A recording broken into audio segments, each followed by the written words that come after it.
Hatsune Miku, uma cantora que não existe, mas que mesmo assim lota estádios e é uma das maiores divas pop do mundo, presente em jogos, músicas, animes, livros e várias outras mídias. Muito antes da Taylor Swift, Rihanna e Sabrina Carpenter, uma garotinha virtual já conquistava milhões de fãs ao redor do mundo. Mas como será que ela se tornou uma celebridade de nível global? Hoje a gente vai descobrir quem ou o que é a Hatsune Miku. Antes de falar especificamente sobre a Miku, eu preciso contar um pouco da história dos Vocaloids para vocês. Vocaloids são sintetizadores vocais, programas de computador semelhantes a instrumentos virtuais, mas que ao invés de simular um piano ou uma guitarra, por exemplo, eles reproduzem vozes humanas. Eles são como se fossem instrumentos mesmo. Então, por exemplo, quando você vê uma música da Miku, ela não é a artista da música em si, só um instrumento que o produtor usou para criar essa música. Tá, mas como surgiram os Vocaloids? Na virada do século, lá em torno dos anos 2000, uma empresa japonesa chamada Yamaha, sim, aquela que faz as motonas lá, tinha a ideia de criar um software capaz de digitalizar vozes humanas, igual já faziam com instrumentos. O nome do projeto seria Vocaloid, uma junção das palavras vocal e android. O objetivo do Vocaloid era conseguir substituir cantores de verdade pelos digitais, ajudando produtores musicais que não tinham um cantor junto com eles. Os primeiros Vocaloids foram lançados em 2004, Leon e Lola, desenvolvidos pela empresa Zero D, e eles eram em inglês, não em japonês. E eu sei que você com certeza tá estranhando que as capas deles são essas boconas de verdade aí, não garotinhas fofinhas de anime. Esses primeiros Vocaloids, o Leon, a Lola e a Miriam, que viriam um pouco depois, tinham todos essa mesma aparência, com fotos de pessoas reais na capa, incluindo a da própria moça provedora de voz na Miriam. Mas se esses primeiros bancos de voz eram em inglês, quer dizer que a Miku foi a primeira Vocaloid japonesa então?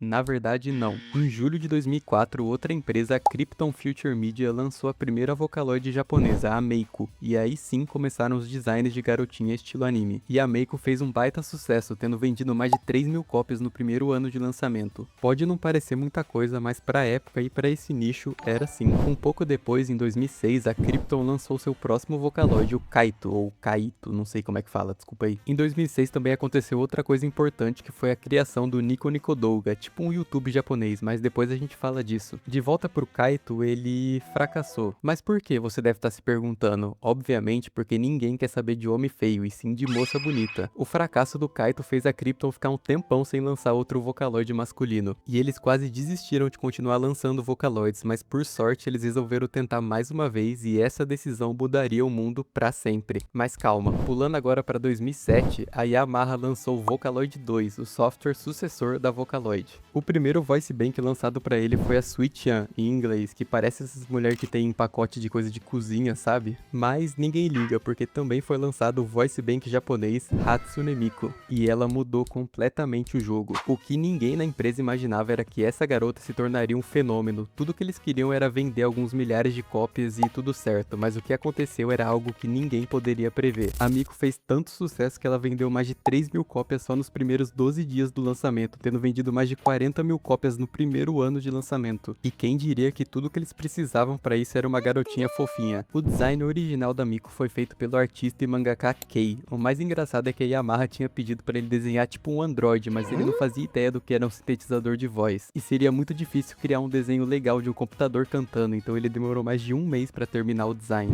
Mas muito mais que o visual icônico, a Miku também tem uma voz. A voz por trás da Miku é da dubladora Saki Fujita. Ela também fez a voz da Miku no filme do Project Sekai que lançou ano passado e passou até no cinema aqui do Brasil. Tá bom, mas vender software de voz não transforma ninguém em celebridade ou em fenômeno mundial. Então como a Miku saiu de só um programa usado por músicos profissionais e virou um ícone da cultura pop? A resposta tá em um site japonês que mudaria a história da internet. Lembra quando eu falei lá no começo do Nico Nico Douga? Então, a Miku tomou completamente conta do site, onde vários usuários iam postando covers que eles faziam com a Miku. E dentre eles, um que ficou mais conhecido foi o cover da Miku de Levan Polka.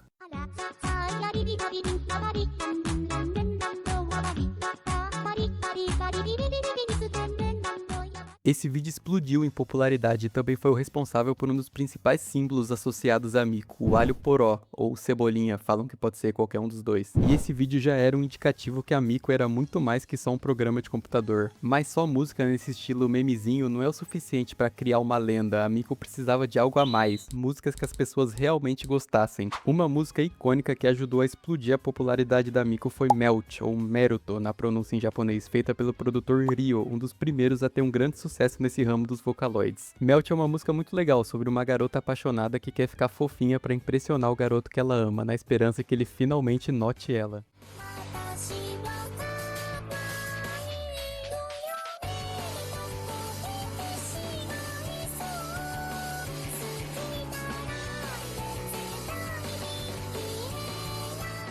Com mais de 14 milhões de visualizações do vídeo original no Nico Nico, Melt é a terceira música de Vocaloid mais vista do site, só atrás de Senbon Sakura e Miku Miku Nishite Ageru. Um pouco depois, em fevereiro de 2008, seria lançado um software chamado Miku Miku Dance, um programa gratuito de animação 3D que permitia os usuários animarem modelos 3D de Vocaloids e alguns outros personagens. Como ele era de graça, muita gente começou a usar o programa para fazer memezinhos ou para fazer clipes para as músicas, dando outra opção para quem antes fazia as animações mais desenhadas. Mas voltando agora para as músicas, lembra do Ryo? Em maio de 2008 ele lançaria talvez a música mais famosa da Miku, World Is Mine.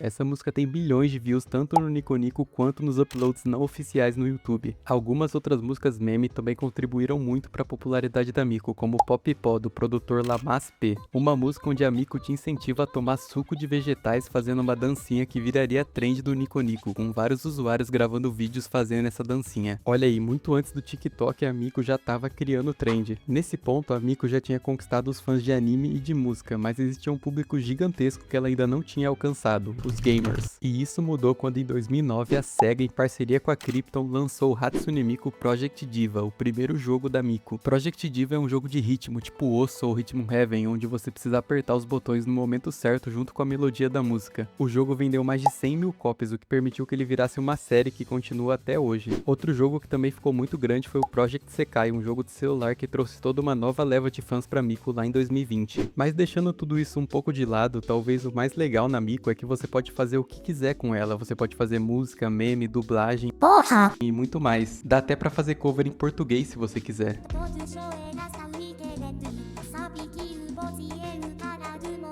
É muito legal que o que mantém ela viva é a comunidade, e ela também ajuda a comunidade, é uma relação muito recíproca. A Miku pode transformar você em uma estrela. Ela democratizou bastante a produção de música, qualquer um pode comprar o software e começar a produzir. E é aqui que ela deixa de ser só um mero programa de computador, porque a Miku não cria só músicas, ela cria artistas também. A Miku abriu espaço e mostrou pro mundo diversos produtores que fazem muito sucesso hoje, como Deco 27, Kiko, Wowaka e Pinóquio P. Tem também vários outros que não precisam usar necessariamente a Miku, mas talvez até outros Vocaloids, e eles fazem muito sucesso no ramo do J-pop hoje, já tendo saído dos Vocaloids. Alguns exemplos são o Nabuna, que hoje é o produtor da minha banda favorita, o Yorushika, mas que também tem hits de Vocaloid como Toumei Eleg e Yoakito Hotaru, e também alguns outros como o Giga, que produz pra Riol e pra Ado às vezes, o Tatsuya Kitani, o Ayase do Yoasobi e vários outros. A Miku e os outros Vocaloids também ajudaram muito artistas covers a ficarem famosos. Eles são chamados de Utaites, pessoas que upavam covers no Nico Nico e no YouTube, como Mafu Mafu, Eve e talvez a cantora mais popular do Japão hoje, Ado. Sério, se você gosta da Ado, ela tem muito cover da Miku com milhões de visualizações no YouTube. Todas essas pessoas cresceram numa internet inundada com a cultura Vocaloid, e é muito grande o impacto que ela deixou nessas pessoas. Outra coisa muito legal na Miku é que já que ela não existe, vamos assim dizer, ela não tem uma personalidade definida ou um único estilo de música, então ela pode fazer qualquer tipo de música, animada, triste, melancólica e por aí vai. O que também abriu espaço para os produtores poderem explorar temas mais tabu ou polêmicos que você não vê em músicas comuns, vamos assim dizer. Mas a Miku também não parou só no digital, ela tem até shows de verdade, onde ela aparece por holograma ou projeção 3D junto com uma banda acompanhando. E lógico que essa popularidade resultaria em diversos tipos de merchandise e produtinhos da personagem, bonecos, pelúcia, chaveiro, cosplay e por aí vai. E talvez seja por isso que a Miku continua tão relevante e especial depois de quase 20 anos. Porque ela nunca foi só uma personagem ou só um programa de computador. Ela é muito mais, ela é algo que qualquer pessoa em qualquer lugar do mundo pode usar para criar algo e compartilhar com outras milhões de pessoas. Ela não compõe as músicas, ela não escreve as letras e ela nem existe, mas mesmo assim ela conseguiu emocionar milhões de pessoas com a sua voz. E esse é talvez o maior paradoxo da Hatsune Miku, porque uma cantora que não existe acabou se tornando uma das maiores e mais importantes artistas da história. Mas era isso para esse vídeo. E aí, você gosta da Miku? Comenta aí embaixo, se inscreve no canal e tchau.